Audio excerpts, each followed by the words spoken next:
And maybe na ring road ka ọ na-eme. Ring road nkwele towards Nibo Ishagu road anwa. Ebe ami checking point anwa. Ọ dị ka ọ na-eme life. E kidnap ndị nwe moto anwa. E kidnap anyị amara ndị nwe du moto. Mmadụ na-abụ ka e kidnap iwe a. Biko gọọmenti ọ na gọọmenti enwere iwe ama ba ga-eme n'ezie. Bachi anya anyị atụchicha akpa niile dị here ka anyị ga-ezi onye ọ na-agazi here ma no is own risky or her own risky because n'ibe mgbe this checking point adịrị ebe ọ na-eme mana anyị na-aga ide onwe anyị. Ibe enunwa adịgo too much because enyo ibe na-eme ebe enunwa ba most of this thing na bụ ndụ na-eme ibe ndụ na-anọ ebe ebie na-eme ibe maka na ba dị involved n'ibe na-edi moto mmadụ na-abụ ka e kidnapụlụ ibe a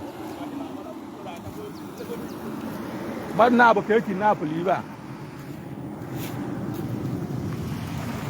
the plate number nke Anambra State registration 11118 AN. I have number the motor. A number nke ọzọ.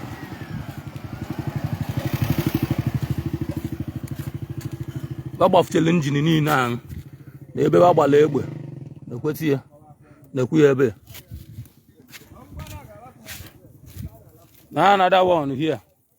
Na ebe agbakwa this one. Ọ gbaliche moto ahụ niile. Na-enye. Biko onye ọbụla malụ enwe moto ya kpọkwa ndị bebe na-ekidnap gị. Biko onye maali ndị gọọmenti na-anọ ya agwaba anyị ejikwa aka anyị chebe onwe anyị na ọdụgokwe too much o. Ọdụgo too much before you know it now after ebe abụbụ ozu egbube mmadụ dọbabazi adọba na ozi kidnap mmadụ kidnap. What type of nonsense is that? Solution ya na-alụ ọlụ na ya bụ solution.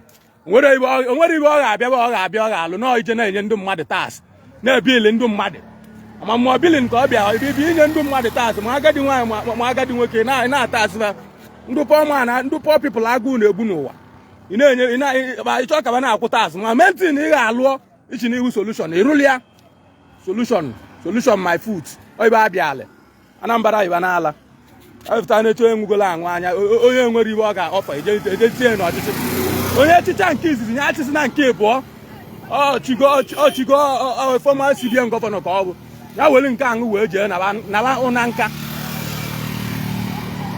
bụrụ afta wele ọchịchị nye onye chigolo ọchịchị ka ebe ọ ma ọ ga-abịaghachi onye mara enwe moto ọnụnwa ya kpọkwa ndị bebe onye ọbụla esisi na-eziri ngiri odo a na ndị polisi anaghịzi anọ ya ndị amị anaghịzi anọ ya onye esisi na this place abụ m ya onye si na this place by 8